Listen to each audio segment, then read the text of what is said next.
Support comes from the Missouri Forest Products Association, committed to conservation and careful management of the state's forests to make them more resilient and better habitats for wildlife. ChooseWood.com. From St. Louis Public Radio. This is St. Louis on the Air.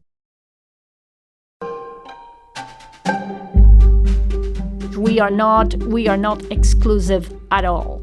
And it's been part of my goal to try to break down that barrier that French people are snobbish people, ooh la la type of people.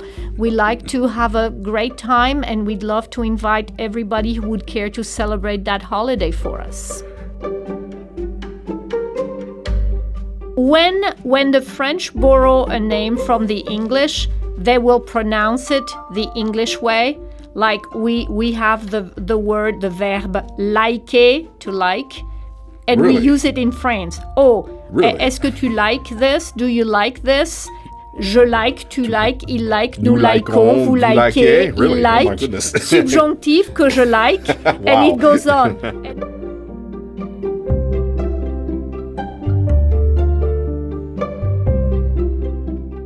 I'm Rod Milam, in for Sarah Fensky. July 14th is what we call in the United States Bastille Day, but the French in France call it the Fête Nationale, or the national holiday. It's a day of fireworks, parades, and celebration all across France, pretty much like we do here in the United States for the 4th of July. And since the modern history of the St. Louis region begins with France being settled here, or France settling here in the area, I figured we should explore some of the roots of French and French culture in and around St. Louis, from the names that we have of our towns, our neighborhoods, and the cities, and also our current interaction with France and the metro area. And I couldn't think of a better way to do that than to speak with the executive director of Alliance Française de St, or with Isabelle Heidbreder. And Alliance Française is an organization dedicated to promoting French alliances and culture in the area. Isabelle, thank you very much for coming in today, and welcome to St. Louis on the Air. Thank you so much for inviting me, Rod. Okay, so how would I say Happy National Day in French to you? We wouldn't say this, first of all. We wouldn't greet each other. It's a day off. Nobody works in France on the 14th of July. And there will just be a military parade on the Champs-Élysées. And after that, it's just a day off, and people will watch fireworks. I grew up on the French Riviera in Toulon on the harbor, and we had fireworks. We had front row seats for fireworks every year. Mm-hmm. So it's very fond memories for me. And how long have you been in St. Louis? I have been in St. Louis for 22 years. And have you done any of those celebrations in the St. Louis area while you've been here? We do not do fireworks. I understand that the oldest organization of St. Louis was La Société Française de St. That I'm a member of and a board member of. And La Société Française de St. was an helping organization that was founded in the 1850s. And they were mainly for financial help for the French settlers in St. Louis. Eventually, they became more of a society that would observe big French celebration. And it used to be they did have a parade in up till, I believe, the 30s. But then the parade became too much to handle and to organize and things like that. So usually the French organizations are trying to do a dinner. And we're going to meet for a dinner. We're going to meet at the MAC. And we are very proud to have the four main French organizations in St. Louis, getting together for this, because we all work together. We all have very different goals, and we do different things. And but it's a way for us to meet and to invite all our friends to help us celebrate le 14 juillet. And what are those four organizations? So I'm going to go by rank of the oldest organization. And the oldest one is the Société Française de St. still exists. Then we have the Alliance Française de St. which was founded in 1906. We became a school in 1964, thanks to Estelle Powers. Then there is Lyon Sister City, because we are tied with Lyon. And there is Les Amis, who is mainly the colonial corridor and interested in Sainte Geneviève. Okay. So we're all getting together, and some of our members, and it is open to the St. Louis population at large. We are not exclusive at all. And it's been part of my goal to try to break down that barrier that French people are snobbish people, ooh la la type of people. We like to have a great time, and we'd love to invite everybody who would care to celebrate that holiday for us. And speaking of invitations, what I'd like to do is invite all of our listeners to the conversation that we're having right now. Is there some prominent French connection that you have in your life? Do you practice that here while you're in St. Louis? And if you appreciate it, being in St. Louis with some of the French history that you have, you can give us a call right now. Telephone number is 314-382-8255. That's 314-382-TALK. You can also send in a tweet at STL on air, and you can also email us if you would like. It's the email address that we have is talk@stlpr.org. So you're head of the organization that you just mentioned. It's a school now, Alliance Française. It is a school.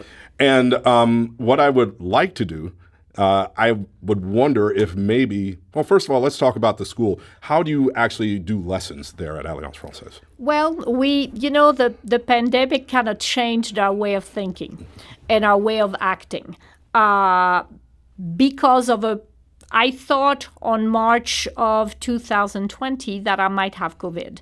So right away, I closed the school and waited my 14 days to have my results. But in that 14 days, I put all our classes on Zoom.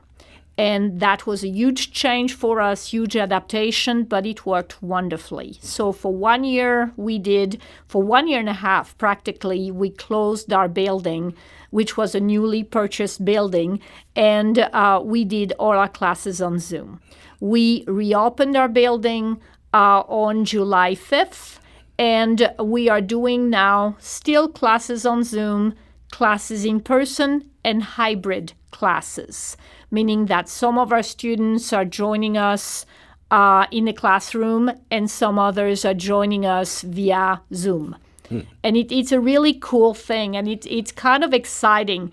And, at first, there were talk among the Alliance Française to do this, and we were like, oh, no, our students, like to see us in person and everything.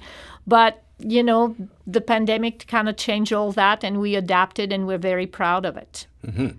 Well, since one of the things that I know, I'm a native St. Louis, and I've lived in different places. I had French class back in junior high and high school in U City, and I know one of the lasting legacies of France here are the names of streets, names of neighborhoods, and names of even whole cities that we have, including the name of this city where we're sitting right now. Would you mind doing a little mini lesson with this right now? I would love to. Okay, so what I did over the weekend in between the 400 thunderstorms that we had, I went out and I spoke with about 7 different people of varying backgrounds. Some of the people that I spoke with are native St. Louisans. They don't have any French in their background.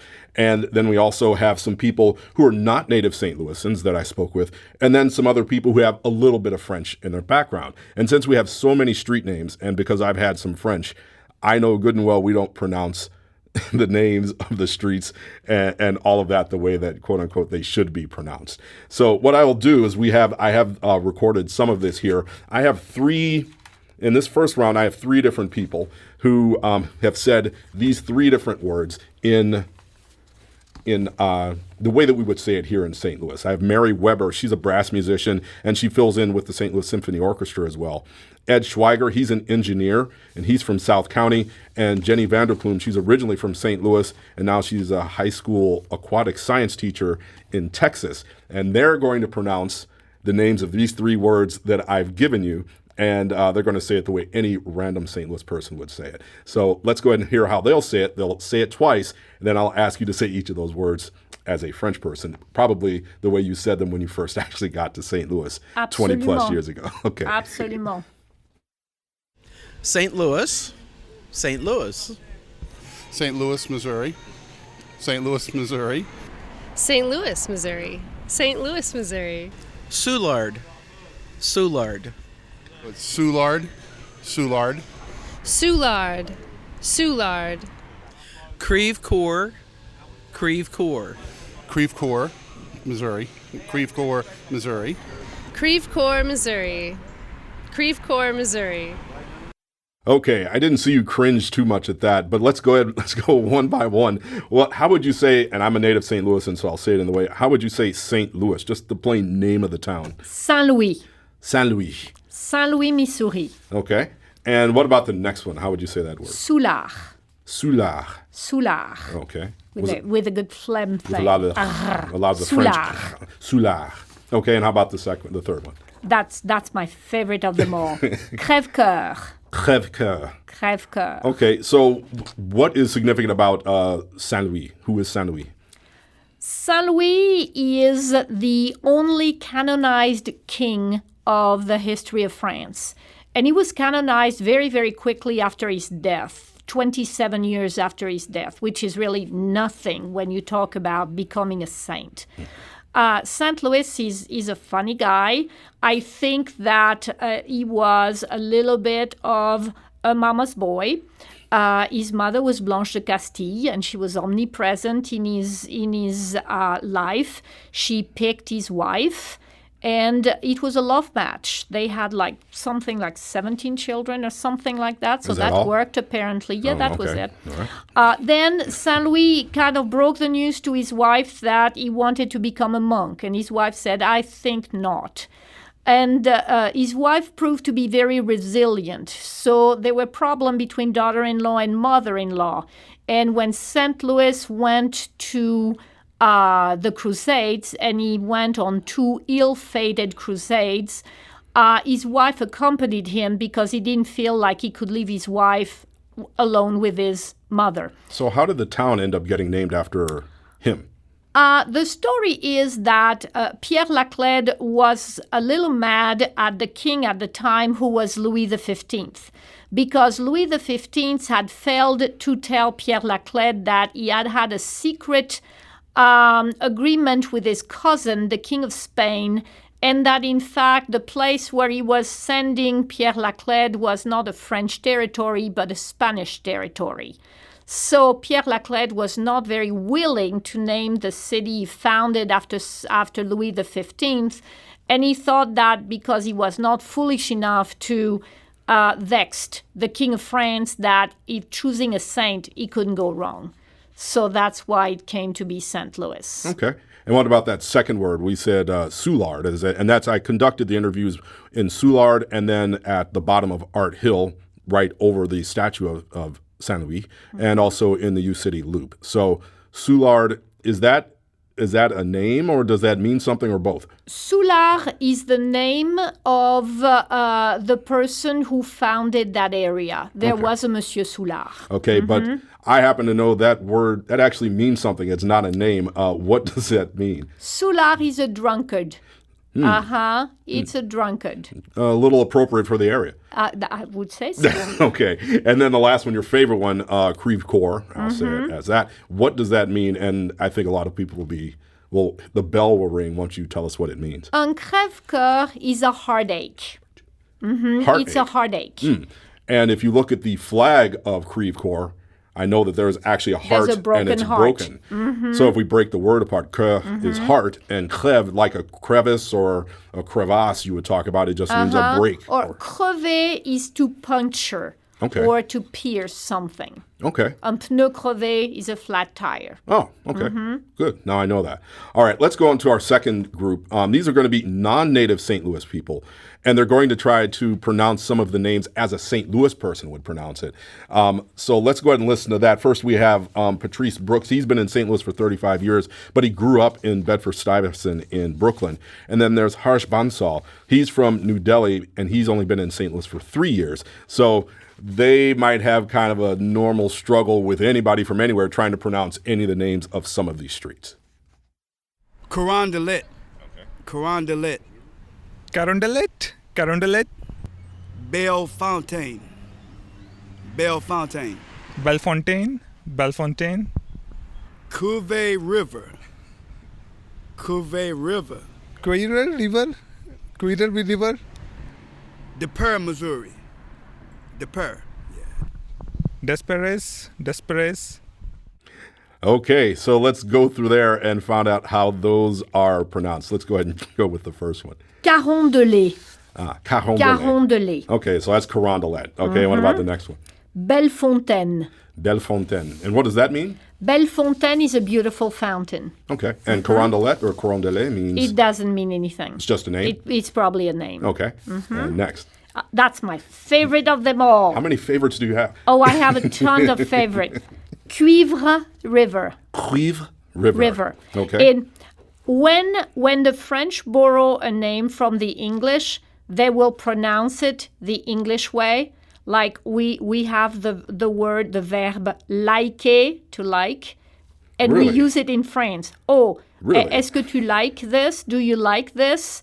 And we conjugate it Really? like an ER verb, like I like, je like, tu like, il like, nous likons, vous likez, Really? il like, Oh my goodness. subjonctif que je like, and Wow. it goes on. And so we don't say lick, we say like. We Interesting. pronounce it because it's a foreign word. So cuivre, because it's a French word, and river, the English way. Cuivre River. Okay, and what does that word mean, the first part? Cuivre is copper. Okay, so it's a copper river. And honestly, the first time I remember seeing it, I think maybe I was 25 years old.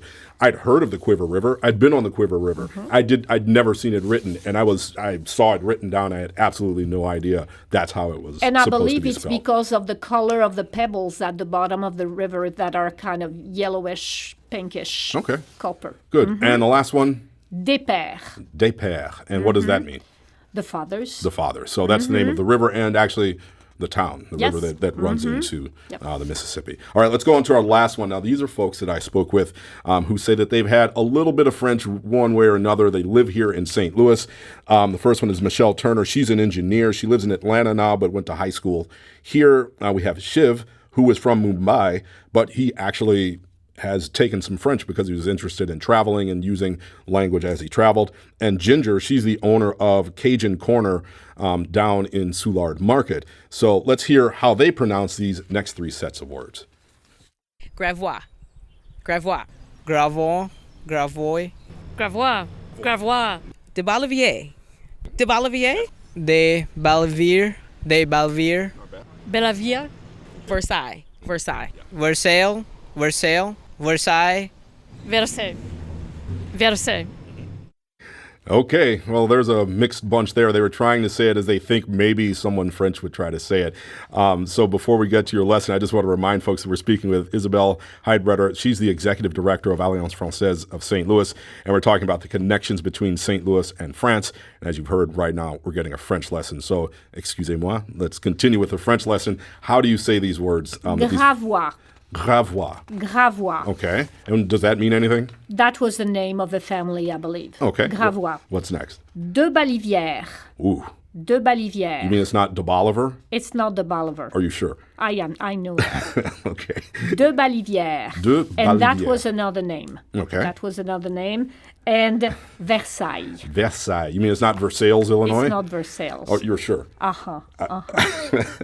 So, what do people have to do if they wanted to get a French lesson in person with Alliance Française? They give us a call and we will set them up. I can see them tonight.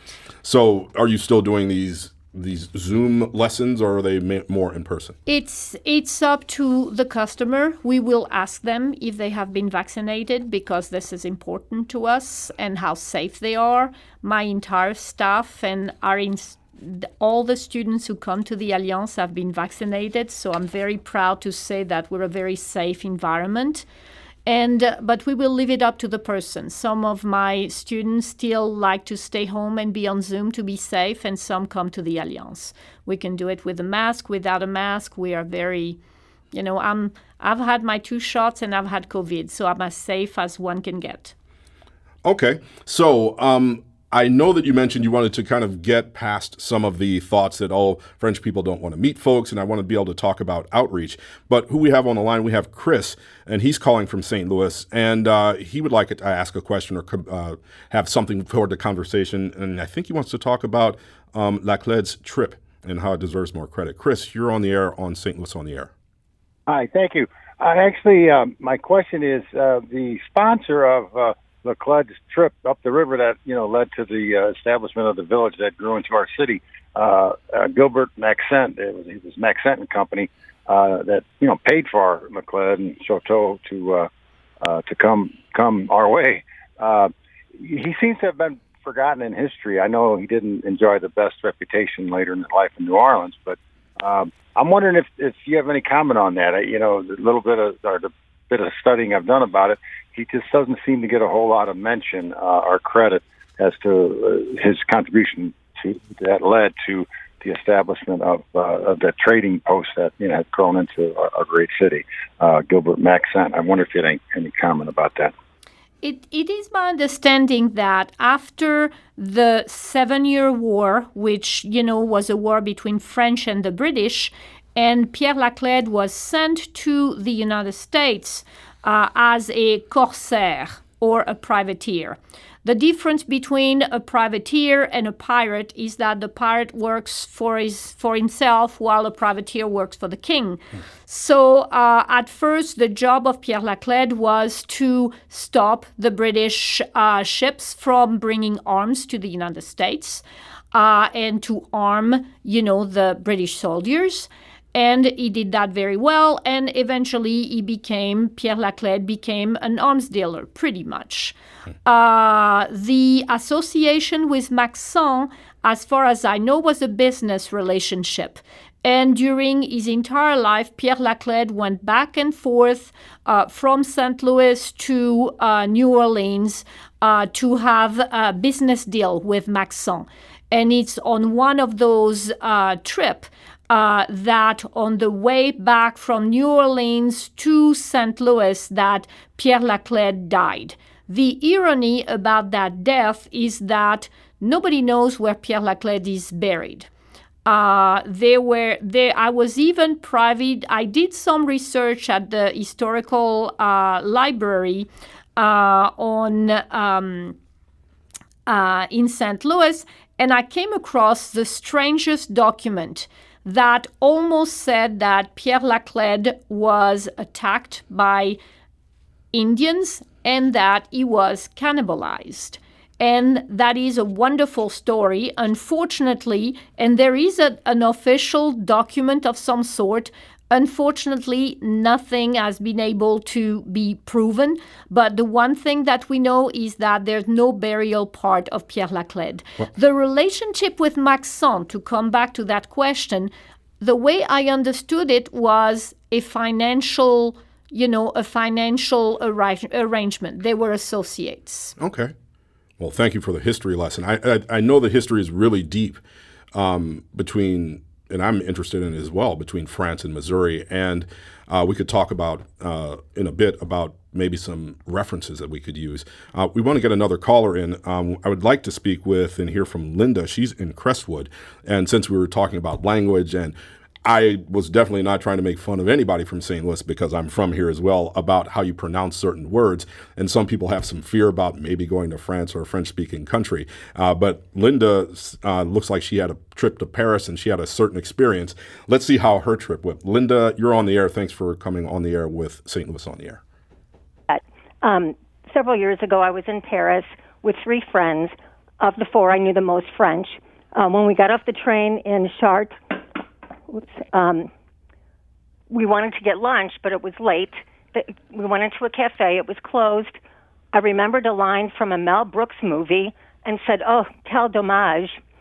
And the proprietor served us sandwiches and a salad for knowing 2 French words. Isabelle? I love to hear this. I love to hear this. That's a great story. I think that one of the fundamental difference between French and Americans is that Americans, when we walk around, we have that 1-foot bubble of safety all around us. And nobody is allowed to infringe in that bubble. If we have to do it, we feel that we have to make eye contact and immediately say something. Whether the French do not have that bubble, And the way they protect themselves is by ignoring others, because if you don't exist to a French person, they're not going to be able to hurt you, and you are not going to be able to hurt them. So I think that part of it is a protection mechanism that, we take the opposite approach. And I think that this is part of the reason why the French have that reputation of being a little, off-putting and stuff. Okay. Well, thank you for that. Thank you, Linda, for calling. And just one thing, and maybe just under 30 seconds. Could you let us know, we've been talking about language and such and some of the streets and all that are here.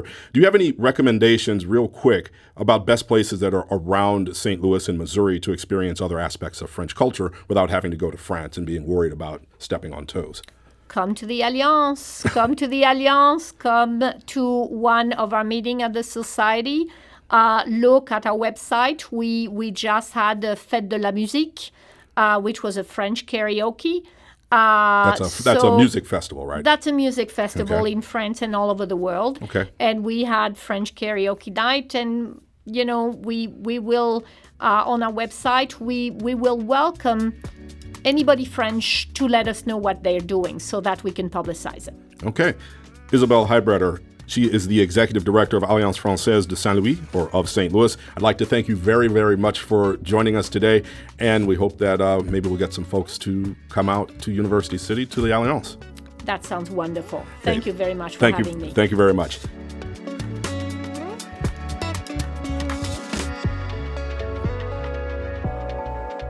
St. Louis on the Air is a production of St. Louis Public Radio. Understanding starts here.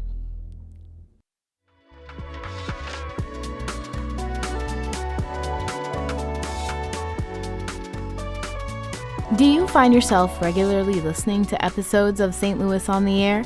Suggest us to a friend you think might enjoy our conversations, and leave us a review and rating on Apple Podcasts on the App Store. It's the simplest way to help people discover our show. Thank you. St. Louis Public Radio is a member-supported service of the University of Missouri, St. Louis.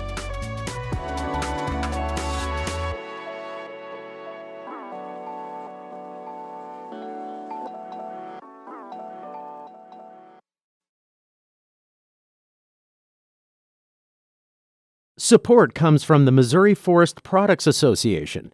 Missouri produces wood pallets, railroad ties, white oak barrels, hardwood floors, and more. Details on the variety of products made in the state are at choosewood.com.